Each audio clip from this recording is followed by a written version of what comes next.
Yo, what's up dancers? Welcome to Poppin' Talking Podcast. What's poppin'? Let's talk in with me, Eric Limas, and France 207. On the dance floor we have Eja. wow, what's up, bro? How you doing, bro? Good. Apa kabar? Awesome, bro. Awesome. Kalau Eja gini juga beda ya. Iya. Tuh, Iya. ya kan? What's poppinnya gimana dong, poppin? Poppin. Wadaw. Ini wajib nonton YouTube-nya, Iya. nonton YouTube-nya lagi dengerin Spotify. Benar, Ya kan? yang dengerin audio doang silahkan mampir ke YouTube kita dan Iya. jangan lupa langsung di subscribe. Nonton tadi Eja tuh poppin gimana ya, jangan cuma denger doang gitu ya. Dan hari ini kita edisi spesial ya. Hari ini Poppin Talkin-nya sama Eric dan juga sama Franz dan kedatangan tamu yang luar biasa ini. Merah, Ya. kuning, hijau. Merah, kuning, hijau. Thank you loh. Apa? Thank you, Udah Eja. diundang ke sini. Iya, thank you Eja. Kita thank you banget dong. Udah dijebak ke sini, Mas.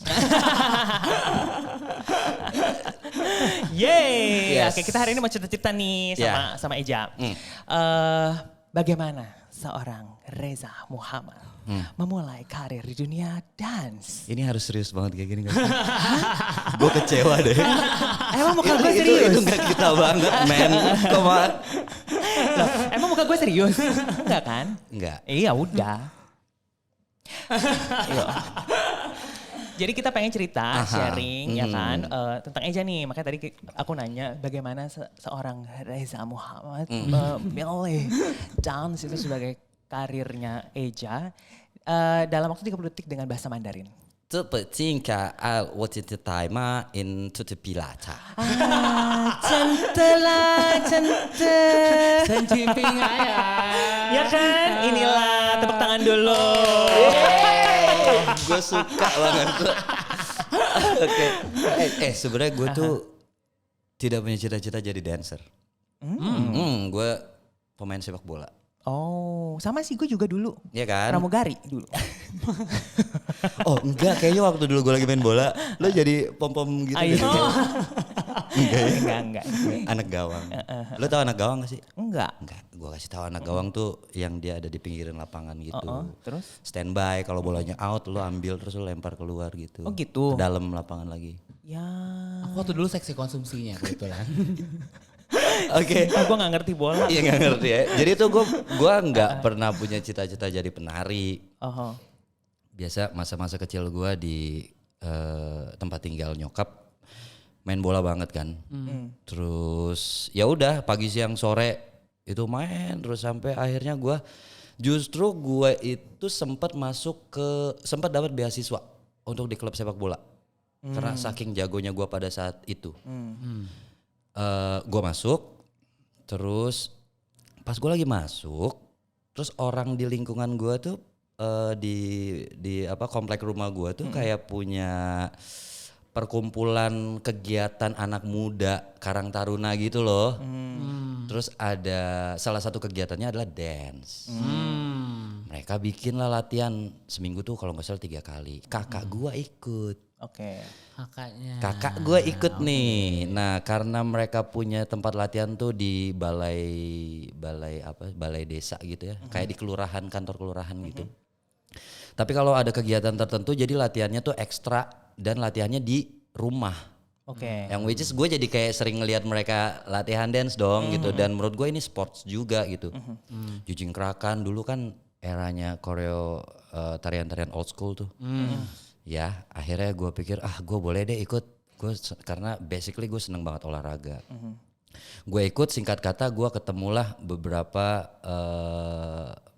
gue mengikuti beberapa kompetisi dance. Dan dulu tuh kompetisi dance di tahun 90-an itu tuh banyak banget. Kayak kita tuh seminggu bisa minimal banget tuh 2 kali tuh ada lah gitu.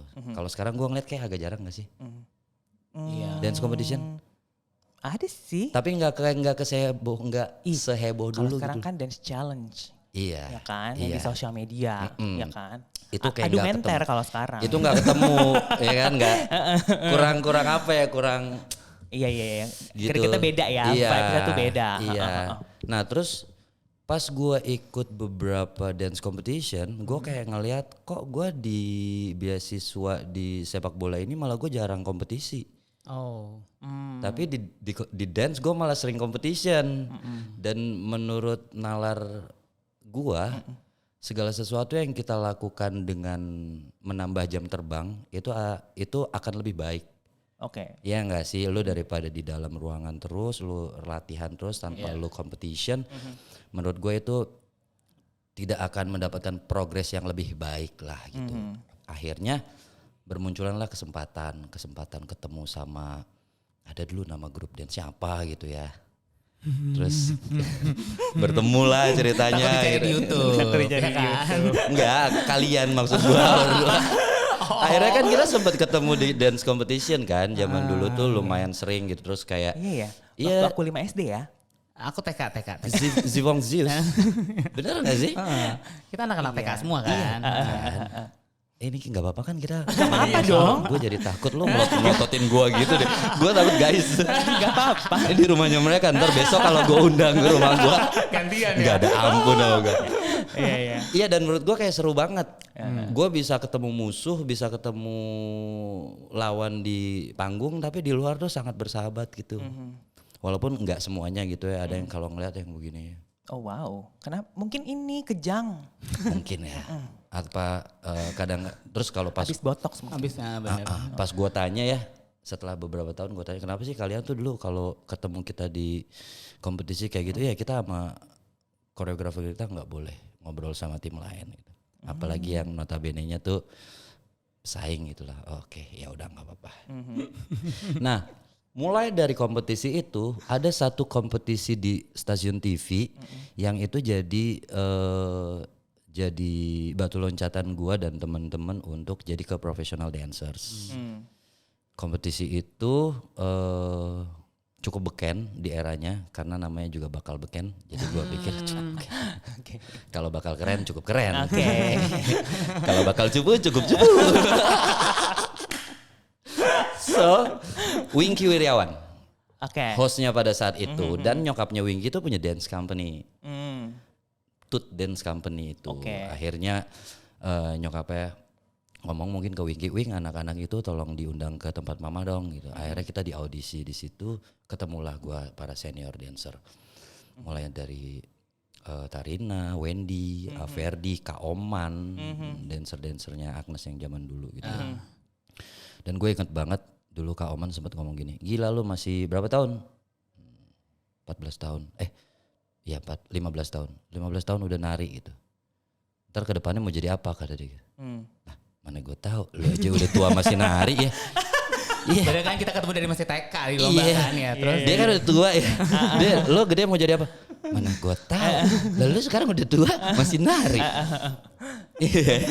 Tapi memang gue jawabnya apa waktu itu? Enggak, gue diem aja. Diam. Emang Rick, gue tuh nggak punya cita-cita apa-apa sebenarnya.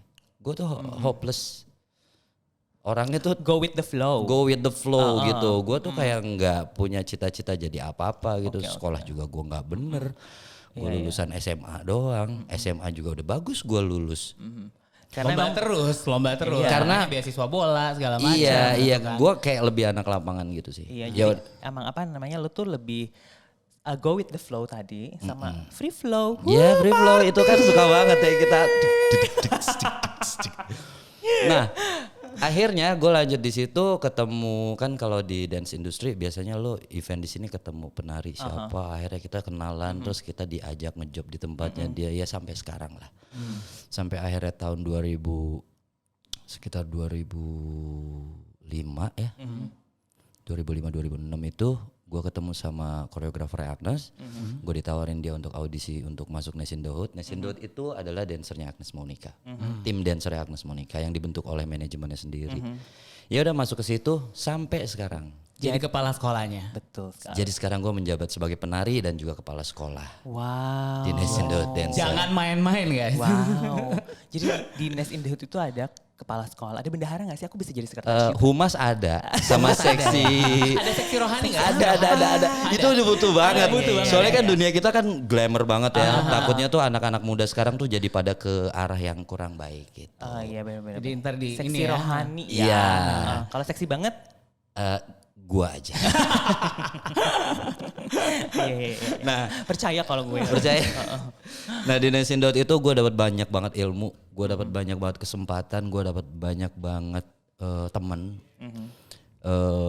Baik itu yang gue dapetin dari internal manajemennya Agnes maupun dari orang-orang di sekitar gue. Dan ya intinya adalah gue ngerasa kayak ya hidup gue ini berjalan begitu aja. Gue dapat sesuatu yang mungkin tidak dipelajari di kuliah, di kampus, Benar. atau di kehidupan keluarga gue sendiri, yang gue juga jarang di rumah gitu. Gue baik kok sama keluarga gue, tenang aja. Cuman gue tidak, jarang dikasih jajan aja. Keluarganya Eja. Mama, Komen di bawah, komen di Pa, bawah. I love you. Minal aidin wal faizin.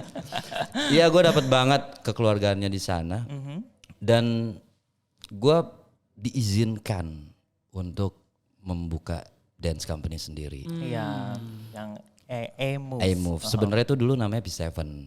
Gue collab sama beberapa temen. Iya. Gue collab sama beberapa temen.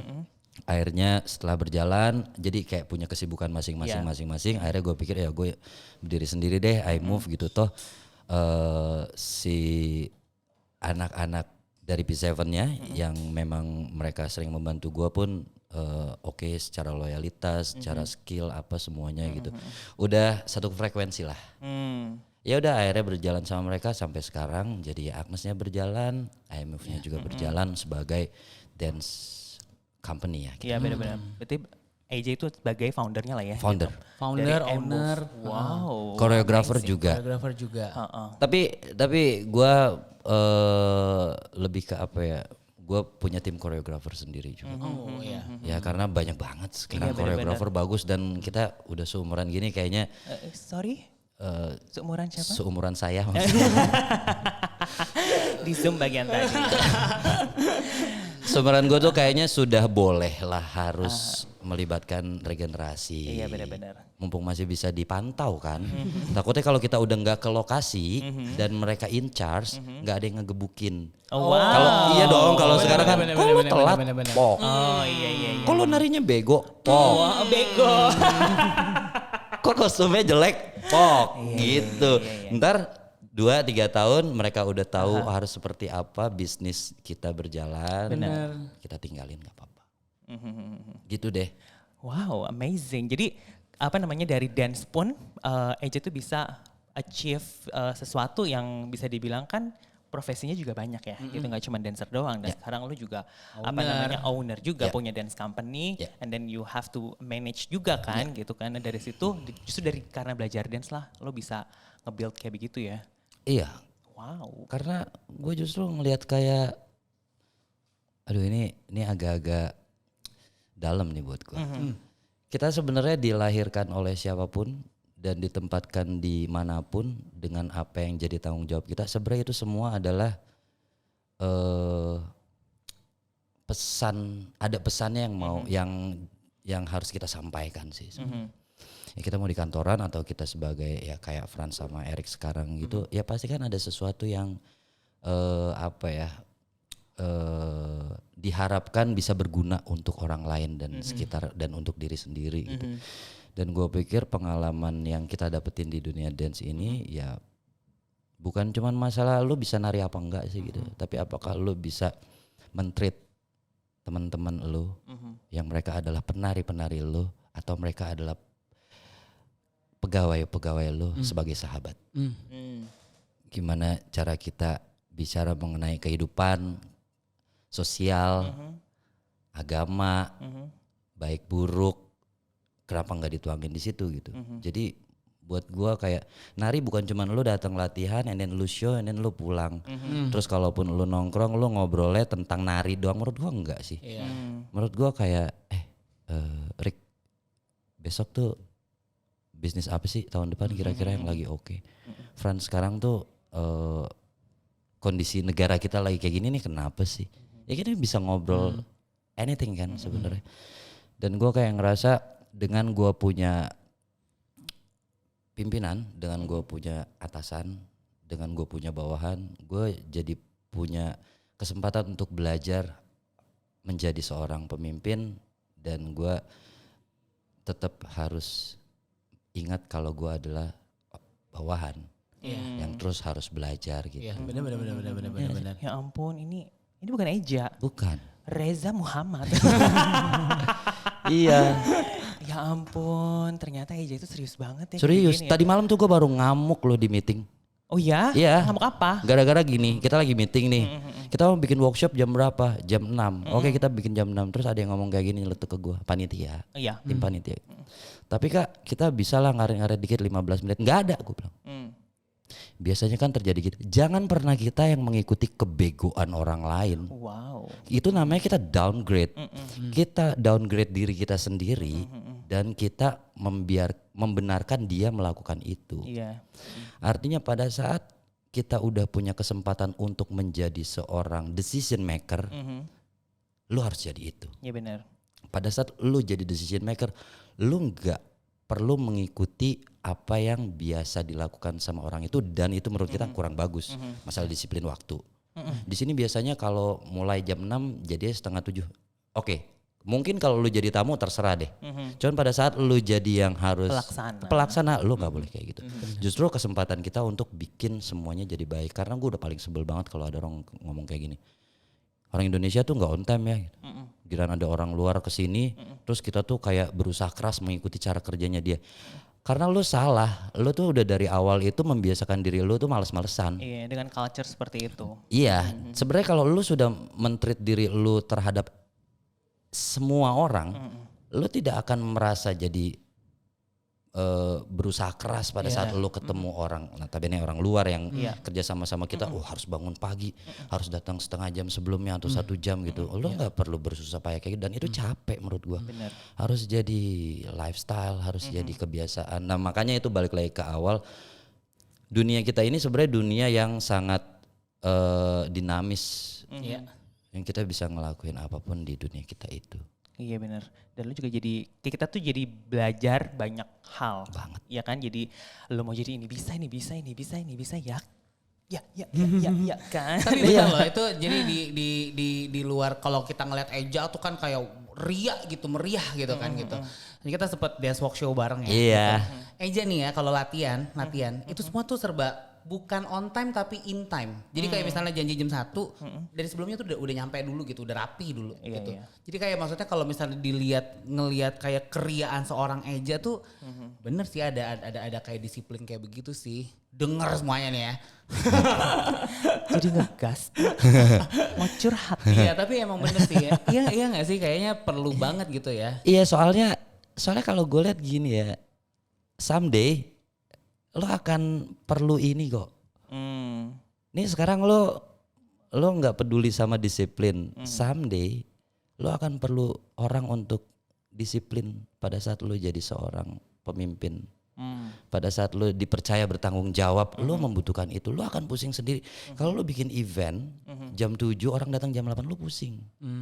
Makanya jangan membiasakan itu dari semenjak semenjak lo melek, semenjak lo ada di situ sebagai apapun jenis pekerjaannya pada saat itu, lo harus berusaha untuk menjadikan itu. Nah, nggak ada salahnya dong kita yang mungkin sudah punya pengalaman dibandingkan junior, kita nge-treat itu gitu.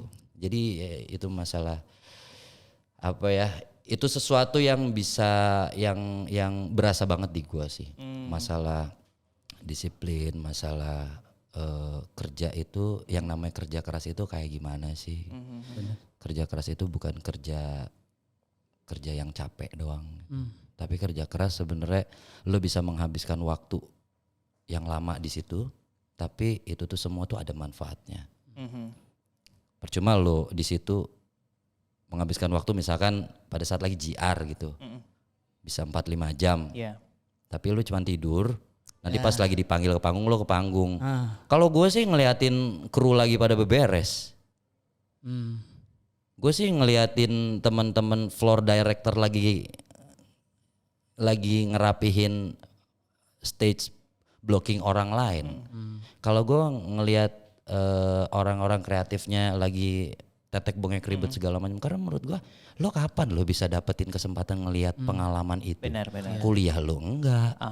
Udah gitu di sini lo digaji pula. Lo liatin aja mereka. Pada saat someday lu udah punya produksi, lu tahu oh kemarin tuh orang kru tuh begini lo cara kerjanya. Tim kreatif tuh begini caranya. FD tuh caranya begini. Ada yang jaga di belakang, pakai HT gitu ya. Oh yang ini udah kelar, ini naikin ke depan. Ya maksudnya yang kayak gitu kan kenapa nggak lu manfaatin? Jadi lu kerja 5 jam tuh kerja kerasnya bener-bener ada manfaatnya gitu. Karena capeknya menurut gua bisa sama, tapi hasilnya akan beda. Betul. Tergantung bagaimana orang ini bisa absorb sesuatu. Betul. Jadi lebih positif. Ya Betul. nggak sih? Ya kalau misalnya memang pemahamannya adalah yaudah gue dancer aja, gue JR aja, that's it. Selesai. Gak apa-apa. Ya gak apa-apa. Tapi gua akan Ya kan? jamin sampai umur 40 tahun, 45 tahun dia akan tetap jadi dancer. Yes. Dan dia akan tetap ada di situ. Jadi akan balik lagi ke pribadi orang Pribadi itu sendiri. ke Ya kan? iya ke mindset orang. Iya benar. Tapi itulah kenapa hal-hal yang kayak gini tuh nggak diworo-woroin gitu loh. Maksud gua kenapa orang tuh peduli sama dirinya sendiri aja gitu. Kenapa sih teman-teman itu nggak mau mendidik adik-adiknya tuh untuk yang kayak begitu. Iya benar. Jadi pada belajar gitu ya. Karena sebenarnya kan tugas kita itu. Di kesempatan ini tugas kita untuk regenerasi kita lebih baik daripada kita. Kalau nggak kita yang ngasih tahu kan siapa? Iya benar. Karena adalah tugas kita untuk kayak deliver what we have yang kita udah pernah experience untuk mereka bisa jauh lebih bagus lagi gitu. Bahkan bisa mengembangkan industri dance ini di Indonesia jauh lebih bagus ya nggak sih? Betul. Gila ya gue bagus banget. Bangga loh gue. Sejauh itulah maksudnya yang sekarang gue dapetin itu tuh. Oke, nah kalau misalnya gini, jadi banyak nih pemahaman mungkin yang kayak era-era zaman-zaman yang semakin kemari lah, ini kan udah lebih shifting ya gitu. Ada juga yang mungkin anak-anak atau mungkin orang-orang yang passionnya mungkin juga di dance, ya kan? Mereka pengen banget nih profesional di dance, tapi ada juga pertimbangan kalau mereka tuh juga worry gitu, kalau misalnya mereka tuh ya kayak di awal tadi gitu kan kayak bisa apa ya, lo mau jadi apa jadi dancer gitu kan. Terus ada juga mungkin pemahaman dari insight dari orang tua ya kan yang kayak lo ngapain jadi dancer, lo mau jadi apa, lo mau makan apa gitu. What do you think about that? Pertanyaannya gue balikin, lo mau jadi apa sebagai pekerja kantoran? 9 to 5 di meja yang sama, orang-orang yang sama. So menurut gue jangan pernah menyalahkan profesinya sih. Tapi salahkanlah pada saat kita mengambil profesi itu kita tidak mau berkembang dengan apa yang kita punya. Karena kalau kita simple aja, siapa Shanti? Yang dulunya dia penari, sekarang jadi penyanyi, lebih famous, iya nggak sih? Lebih oke secara finansial, lebih oke secara kehidupan. Jadi sebenarnya kan dari apapun bisa jadi siapapun. Jadi gue mau bilang ke teman-teman yang mau memilih profesi dance sebagai masa depannya atau cuman sekedar hobi-hobi, menurut gue silahkan. Apapun yang kalian suka itu kalian harus nyebur sih. Kalau cuman basahin kaki, menurut gue itu ya silahkan. Cuman kalian jangan expect banyak dari situ. Cuman gue yakin tidak ada sesuatu yang kita kerjakan dengan sungguh-sungguh yang tidak menghasilkan apa-apa. Pasti semuanya akan menghasilkan. Gua nggak bicara masalah materi. Materi itu adalah sebenarnya bonus. Cuman pada saat lu sudah punya pengalaman, otomatis badan lu tuh jadi pinteran dikit gitu dibandingkan lu kemarin. Dan pada saat itu terus-terusan lu isi dengan sesuatu yang bermanfaat, lu akan lari kemana kita nggak akan tahu. So jangan pernah punya cita-cita menurut gua. Jangan pernah punya cita-cita gue jadi penari, gue jadi penyanyi, gue jadi ini. Cita-cita lu untuk menjadi lebih baik aja deh. Lu masukin ilmu sebanyak-banyaknya, lu ngobrol sama siapapun, tapi usahain yang menurut lu ada faedahnya gitu ya. Kalau enggak ya itu buat lucu-lucuan aja gitu. Jangan banyakin gibah gitu kan. Iya, gibah tapi kadang boleh. Karena itu kadang di balance ya kan. Itulah yin dan yang. Iya betul, di balance. Kadang orang-orang suka lupa kebanyakan. Iya. Kebanyakan gibah, kebanyakan scrolling, mimpi-mimpi. Udah mimpi doang, akhirnya cuman basah-basah doang. Iya. Ya ampun. Ya. Ya kan? Ih, luar biasa nih hari ini ngobrol sama Eja ya. Tuh dengerin ya untuk semuanya yang ngedengerin podcast kita Popin Talkin Dance Icon ini. Jadi bisa dapat insight juga kalau misalnya memilih profesi sebagai dancer bukan berpikir dancer itu bisa jadi apa, tapi justru mikir diri Anda bisa apa. Ya kan? Iya. Malah kalian juga pasti ngerasain ya. Kan pasti kita ini udah belasan tahun di dance gitu ya. Enggak sih kalau justru teman-teman atau partner-partner bisnis kita sebenarnya jadi dari orang-orang yang di luar dance sendiri sebenarnya. Ya enggak sih? Kebayang nggak sih lo kalau misalkan sekarang Frans sama Erik bukan dancer gitu ya, maksudnya ya dari lulus kuliah kantoran aja, apakah kalian bisa mengcompare sama apa yang kalian dapat sekarang? Gue sih kayak ngerasa belum tentu, bisa jadi sih, cuman belum tentu gitu. Tapi kan apa yang udah you guys dapetin dan juga gue dapetin sekarang itu sebenarnya kan hasil dari kerja keras, hasil dari kita mau mengupgrade diri kita gitu dengan apa yang kita suka. Betul. Dance. Bener. Iya dong. Bener. Pokoknya gini nih. Kalau lu mau berprofesi sebagai dancer silakan, tapi jangan mentok sebagai dancer ujungnya gitu. Ujungnya tuh harus kemana gitu. Tapi melewatinya ya sebagai dancer gitu. Karena dancer umur 40 tahun pasti ngap banget. Gimana ngapnya? Bego juga ngapalin koreo 3 tarian. Wih, kecot. Langsung request. Bro. Gue blocking di belakang aja biar bisa contekan. Depan udah gak sanggup. Kalau nari mukanya udah kayak ikan mas koki. Gitu. Spesialisasi konfigurasi ya. Iya makanya. Bagian in out bawa kain. Sama properti. Lu udah gak bisa bro nari di umur 45. Lu 45 tuh harus jadi minimal head choreographer. Minimal lu punya company. Junior lu yang ngebantuin di company lo itu. Cari job, ambil persentase, liburan. Oh iya. Kelar hari tua lo. Luar biasa ya. Tuh dengerin ya. Dengerin.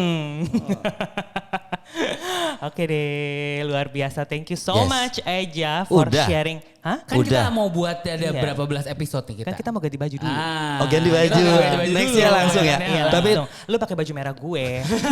Ya, gue kuning, Frans hijau. Ntar gue jadi gini dong narinya. Melantai masa begini. Gini ya. Melantai dong. Iya, ya kan. Aduh lucu banget ya.